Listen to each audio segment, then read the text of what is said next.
As represas do Cantareira, o principal sistema de abastecimento da região metropolitana de São Paulo, mantiveram o nível de 10,8% da capacidade. O volume é o mesmo de ontem, apesar da chuva. A situação da falta d'água em São Paulo não tem previsão de melhora. O Cantareira é o maior sistema de abastecimento de água da região metropolitana de São Paulo. São mais de 8 milhões de pessoas atendidas e é o sistema em situação mais crítica. De acordo com medições, ele vem caindo desde 2009. Em 14 de novembro daquele ano, o volume do sistema era de mais de 80%. A partir disso, houve queda constante, chegando a pouco menos de 34% em 2013.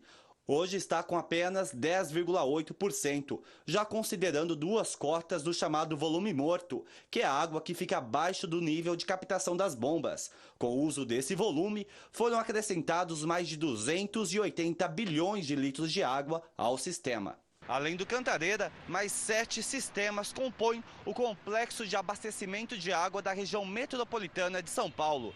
São mais de 30 municípios atendidos, uma população de cerca de 20 milhões de pessoas, o que representa quase 10% da população brasileira. Os sistemas Alto e Baixo Cotia, Rio Grande e Ribeirão da Estiva fornecem água para mais de 2 milhões de pessoas. Já os sistemas Rio Claro, Alto Tietê, Guarapiranga e Cantareira abastecem juntos quase 17 milhões. Todo o abastecimento é controlado pela Companhia de Saneamento Básico de São Paulo, a Sabesp, que tem como principal acionista o Estado paulista. Para este especialista, a engenharia do sistema é bem elaborada, mas a companhia deveria ter um planejamento para enfrentar crises como essa. Existe uma portaria que regula o que é água potável no Brasil, que é a portaria 2914 do Ministério da Saúde, e tem um item nessa portaria que diz que toda concessionária tem que ter um plano de segurança da água, que a gente chama de PSA.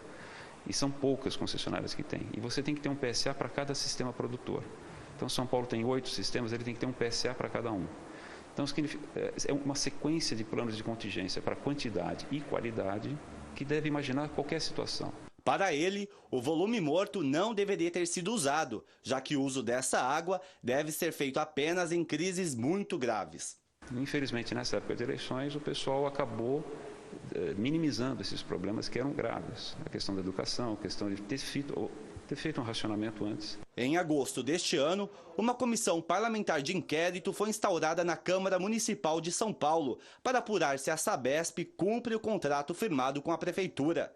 Em uma audiência em outubro, a então presidenta da companhia, Dilma Pena, disse que não havia racionamento na cidade, mas o presidente da CPI afirma que a falta de água é constante. Nós recebemos denúncias desde 2013 sobre falta de água nos bairros mais carentes de São Paulo, os mais distantes e os mais altos. Nós estamos desperdiçando água na distribuição, 32% da água é desperdiçada nos vazamentos dos canos ou em furtos de água.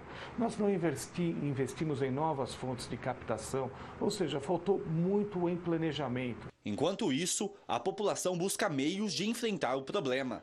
Maurício é gerente de uma padaria e já toma medidas de economia e prevenção. São 3 caixas d'água. E agora 2 estão sendo para uso da padaria e uma para segurança, caso faltar água. E nós continuamos a discutir a crise de abastecimento de água em São Paulo, agora com o repórter Gustavo Minari. Gustavo, boa noite. Boa noite, Guilherme. Boa noite, Catiúcia. Boa noite a todos. Bom, antes de começar a entrevista aqui no estúdio, a nossa produção convidou para participar do debate algum representante da Sabesp e também um representante da Secretaria Estadual de Recursos Hídricos. Porém, a Sabesp informou que não tinha nenhum porta-voz e a Secretaria de Recursos Hídricos não respondeu os nossos contatos. Bom, nós estamos recebendo aqui no estúdio em São Paulo o professor Ivanildo Espanhol, que é diretor do Centro Internacional de Referência em Reuso de Água da Universidade de São Paulo, e Paulo Roberto Moraes, que é professor da PUC São Paulo, no Departamento de Ciências do Meio Ambiente, para discutir, lógico, a crise hídrica aqui em São Paulo. Bom, como nós acompanhamos na reportagem, em 2009 o volume do sistema Cantareira era de mais de 80%. Hoje a gente tem 10,8%. O que isso representa? É má gestão ou é culpa da natureza? As duas coisas. Nós estamos tendo uma seca histórica que não vimos há 80 anos. Ninguém acreditava que viria uma seca como essa que está acontecendo. E a segunda é a falta de uma política a longo prazo, uma tradição cultural do Brasil de gerenciar só crise e não trabalhar com um recurso tão importante quanto a água, o recurso mais importante que existe, com um planejamento a longo prazo. Professor, agora, o senhor acha que dava para evitar essa crise? A nossa cultura é fazer a gestão da crise. Nós não temos planejamento a longo prazo. Se nós tivéssemos já pensado em outras medidas, como o reuso de água, por exemplo, nós tínhamos uma proposta há 12 anos atrás de fazer reuso de água, principalmente para fins não potáveis. Se isso tivesse sido feito já naquela época, nós não teríamos tido esse problema hoje. Agora, Paulo, o reuso ele é saudável? Ou seja, existe algum risco da pessoa consumir essa água de reuso ou não? Não, é lenda isso, né? O professor é altamente especializado e a gente estava discutindo isso agora. Há muita lenda em cima disso. O reuso tem que várias cidades usam isso, vários países usam com sucesso, né? Nós temos que usar isso. Agora, uma pergunta para os dois muitos dizem que o sistema Cantareira deve demorar 4 anos para se recompor. Como é que uma coisa que demora 4 anos para se recompor se esvaziou em menos de 1? Ou seja, essa crise não começou agora. Nós estávamos com o sistema no limite. Então, assim, alguns anos atrás, havia um medo de se romper as barreiras do Cantareira de tanta água que tinha. Aí o que aconteceu? Você tinha água suficiente para todo mundo, mas nós estávamos usando no limite. Só tinha 2 jeitos de ocorrer uma grande crise. Ou um aumento da população rápido, o que seria impossível, ou então uma seca monstruosa. Ninguém acreditava que ia acontecer uma seca como essa que nós estamos vivendo. Professor, agora a gente tem essa questão do uso, né, dos volumes mortos, né? Primeiro volume morto, segundo volume morto. Existe risco se a gente começar a partir para esses outros volumes, né, saindo do primeiro, segundo e terceiro? Eu acho que não existe risco, porque a mesma água que nós temos tomado, porque os reservatórios do Guarapiranga, eles sofrem inversão térmica, eles estão sendo misturados constantemente. E a estação de tratamento de água lá do sistema Cantareira, ela é uma estação robusta para remover sólidos, problemas sólidos, né? Nenhuma estação brasileira remove o que está solúvel, mas para remover sólidos, ela tem uma capacidade técnica adequada. Quer dizer, eu não vejo nenhum problema em termos de qualidade de água. Agora, eu acho que foi uma medida correta utilizar a reserva técnica. É uma água que está disponível, nós temos que utilizar essa água, tá? De qualquer maneira. Eu acho que as medidas que foram tomadas, a multa, o rebaixamento do nível da rede, do nível de pressão da rede, o abono e a transferência de água dos outros reservatórios para lá, são medidas adequadas, a curto prazo, para resolver a crise. O Vicente Andreu, que é presidente da ANA, disse que só um dilúvio resolveria o problema do Cantareira. Não é colocar muita responsabilidade em São Pedro? Ou seja, não dá para culpar só a natureza por conta dessa crise? Isso é um problema grave. Não está se gerenciando a situação de maneira técnica.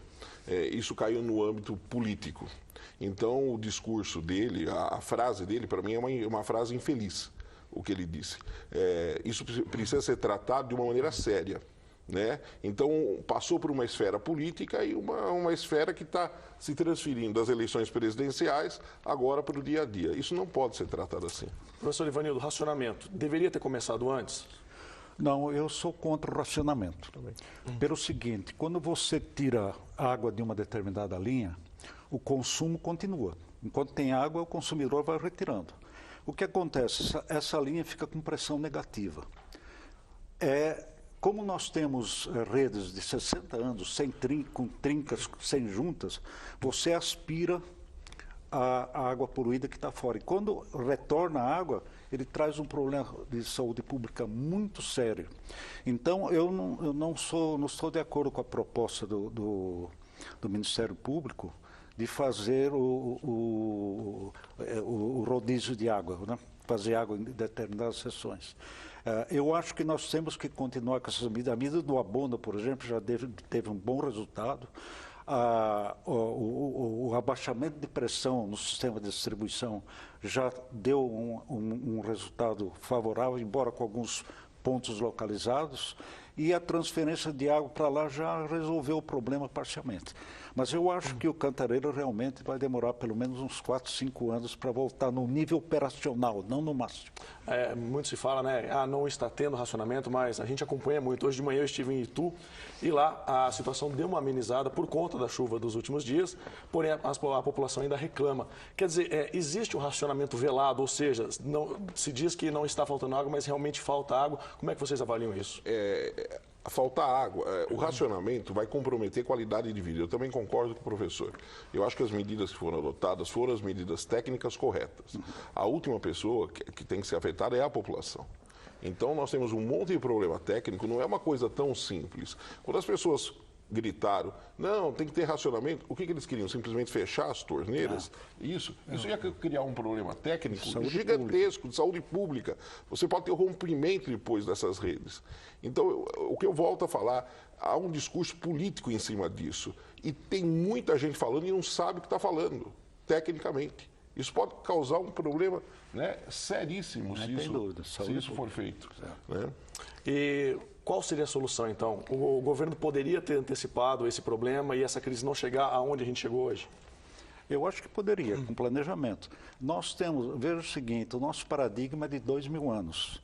Nós estamos trazendo água de cada vez mais longe de sistemas que já têm estresse hídrico, como o Piracicaba. Agora está sendo feito lá do Ribeira de Iguape, trazendo uma vazão máxima de 6 metros cúbicos por segundo, numa adutora de 100 quilômetros, com um bombeamento de 300 metros e a um custo de 2,2 bilhões. Esse dinheiro seria suficiente para tratar o esgoto que já é tratado a nível secundário aqui em São Paulo. Nós temos 16 metros cúbicos por segundo tratados a nível secundário. Com esse recurso, nós poderíamos tratar esse esgoto e distribuir em termos de reuso indireto, diluindo os reservatórios, e também através de reuso direto. Paulo, agora uma pergunta com relação à energia elétrica. A gente corre o risco de ter racionamento de energia elétrica por conta dessa crise hídrica? Sim, claro. E aí não é um fenômeno de São Paulo, não. É nacional, né? A cabeceira do São Francisco secou. Nós estamos com um nível de São Francisco baixíssimo. E ninguém está falando nada. Isso está me deixando assustado. Eu acho que se continuar, eu espero que não continue essa seca. Vai ser essa seca continuar. E se isso esticar para 2015, vão esquecer a questão da água e a próxima vai ser a energia elétrica do país, que vai ficar comprometido. Para encerrar agora, isso também é problema de gestão? Eu acho que também é. Também. Problema de gestão. Nós sempre, no Brasil, é cultural isso. Você vai gerenciar. Tem uma frase, eu gosto de usar essa frase, que é do século XIX, que só se coloca a tranca atrás da porta depois que a porta é arrombada. Nós simplesmente estamos fazendo isso. As portas estão sendo arrombadas, aí você vai lá e coloca a tranca. Existem coisas que não podem ser planejadas, né, em cima da situação. Você tem que planejar isso muito antes. Tá certo. Eu agradeço a presença de vocês aqui. Infelizmente, nosso tempo acabou. Bom, nós voltamos com vocês aí em Brasília, Catiúcia e Guilherme. Obrigado, Gustavo. Obrigado aos entrevistados e boa noite. Sobre a questão da energia elétrica, é bom lembrar que para a produção de energia não é preciso apenas água. Pode-se usar, por exemplo, as termoelétricas, como o Brasil tem usado, ainda que isso tenha um custo elevado.